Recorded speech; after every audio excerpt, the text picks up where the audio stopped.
chiroptérologue, donc elle est spécialiste des chauves-souris. Donc moi, je vais vous raconter des choses qui ne sont pas vraies. Et Dominique va vous raconter des choses beaucoup plus vraies sur les chauves-souris. Et on va avancer comme ça dans la soirée. On va être ici un moment, puis on va marcher un petit peu. Et on va se retrouver un peu plus loin pour d'autres histoires. Voilà, donc bonsoir à tous. Donc moi je travaille aussi comme sur l'animation Natura 2000, comme vous l'a précisé Audrey, mais sur d'autres sites. Donc pour le syndicat mixte Provence Verte Verdon, que je vais bientôt quitter. Voilà. Mais donc c'est mon avant-dernière soirée, parce qu'on a fait une autre demain soir.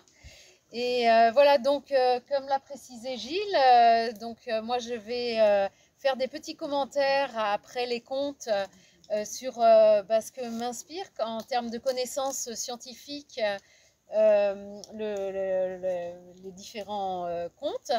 Et donc après, il ne faudra pas hésiter si vous avez des questions à poser.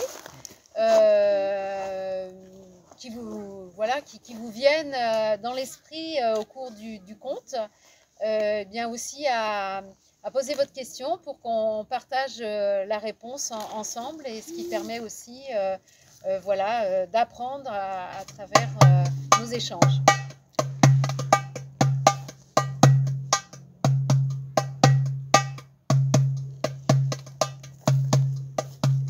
C'est l'histoire d'un homme. Lui, c'est le maître de la forêt. C'est un homme bien bâti comme un chêne, avec les cheveux en bataille, une barbe fleurie. Tous les matins, le maître de la forêt parcourt son domaine. Ce qu'il aime, c'est sentir l'herbe mouillée, toute fraîche du matin. C'est marcher pieds nus dans la terre mouillée et laisser son front effleurer les feuilles tout en haut des arbres. Mais ce matin-là, il s'arrête. Là, devant lui, dans un lit de mousse, il voit un petit animal. Un tout petit animal qu'il n'a jamais vu, qu'il ne connaît pas. Il le ramasse.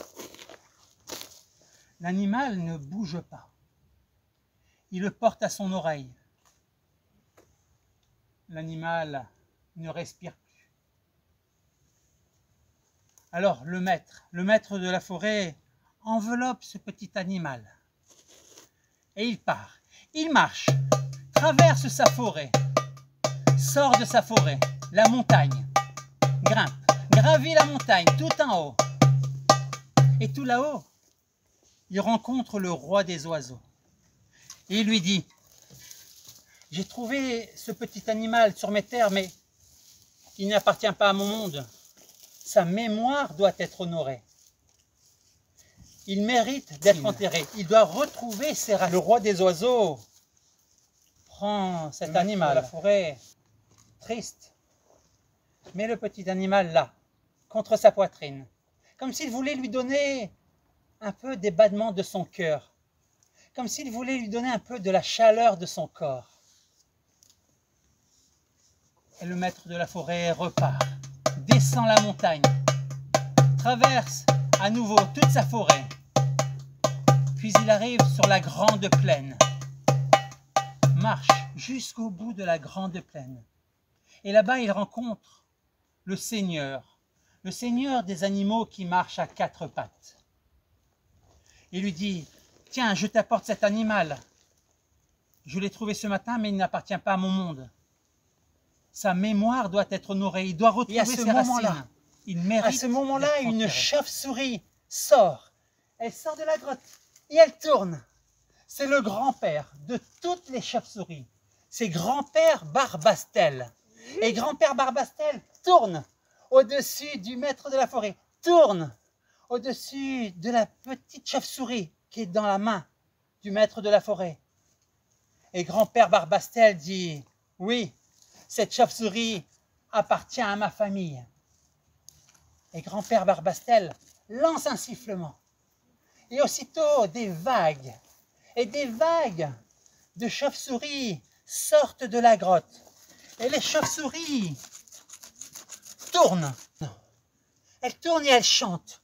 Elles chantent une chanson pour saluer leur sœur, pour la saluer, mais aussi pour lui dire adieu.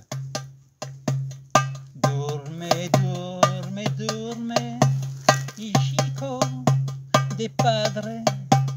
Dorme, dorme, sin ansia y dolor.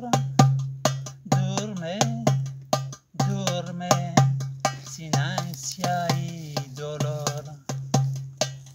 Et grand-père Barbastel dit merci. Merci au maître de la forêt. Et il repart. Il repart vers sa forêt. Avec un petit sourire, mais avec de la tristesse aussi. S'il sait que maintenant, cette petite chauve-souris, elle sera pour toujours dans la mémoire de toute sa famille, eh bien pour lui, cette petite chauve-souris, il la sentira toujours là, près de son cœur, là, comme s'il la sentait pour toujours dans son corps.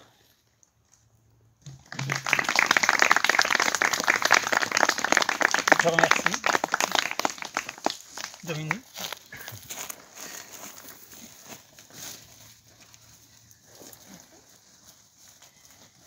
Alors, cette histoire, elle parle notamment de la classification des chauves-souris. En fait, les humains ont besoin de ranger les choses de la nature pour pouvoir les comprendre. Et donc, on a créé des boîtes, des classifications pour classer les espèces, les animaux, les végétaux, etc. Et ça date depuis très longtemps, puisque dès l'époque romaine, Pline, donc en 79 après Jésus-Christ, a classé les chauves-souris avec les oiseaux. Et les chauves-souris ont été mises comme ça dans la boîte avec les oiseaux depuis... Une chauve-souris? Ouais. Donc, elles sont restées avec les oiseaux pendant très longtemps. Ah oui, regardez. Ah ouais. Tu la vois? Oui, si on regarde elle et... Ah, ça. Regarde là, elle vole là-bas, dans les arbres. Alors vous voyez le slalom parmi les... Ah oui, la voilà, là-haut. Tu l'as vu? Parmi les arbres. Et en fait, c'est des chauves-souris qui sortent des arbres. Et donc pas d'une grotte comme le grand-père Barbastel. Elles sortent dessous les écorces en général des arbres. Ils se cachent derrière les écorces. Regarde, tu les vois? On la voit très bien là. On les voit bien, Là, elles volent. faut en profiter parce qu'après On les verra moins, ouais. Un petit peu moins bien. Oui, mais on pourra une minute. Faut les écouter d'ailleurs aussi. Et donc, au XVIe siècle, c'est Linné, un grand scientifique, qui a classé les chauves-souris parmi les mammifères, mais avec les primates et les hommes. Et en fait, elles ont été classées parmi les mammifères parce que les chauves-souris volent avec leurs mains. On a dit tout à l'heure que en fait, j'étais chiroptérologue, parce que je suis spécialiste des chiroptères. Et les chiroptères, c'est le nom scientifique des chauves-souris. Et chiro, c'est la main, comme le chiropracteur qui soigne avec la main. Et ptère, c'est ce qui vole. Et donc les chauves-souris volent avec leurs mains. Leurs ailes sont formées à partir de leurs bras et de leurs doigts. Avec ensuite une membrane, une peau, qui s'est développée entre leurs doigts et entre leur avant-bras et leur corps. Et également entre leurs deux jambes. Regarde-les voler. Et voilà, et donc ça leur permet d'avoir un vol extrêmement agile, puisqu'avec les doigts, eh bien, elles peuvent vraiment moduler leurs ailes, et ce qui leur permet vraiment de... Vous n'avez certainement jamais entendu parler entre les arbres. C'est la Barbastel, le grand-père Barbastel. Hein. Alors le grand-père Barbastel, dans l'histoire, sort de la grotte. En fait, les Barbastel vont dans les grottes, mais en général en hiver. Et souvent à l'entrée des grottes, là où il fait encore très froid, parce que c'est une chauve-souris un peu spéciale. Mais la plupart du temps, les Barbastel et les grands-pères Barbastel sont dans les arbres et notamment dans des vieux arbres, des grands arbres creux où elles se reproduisent. Voilà, c'est des jolies chauves-souris, toutes très sombres, mais avec une tête très spéciale. Voilà. Je ne sais pas s'il y a une petite question. Merci. Merci.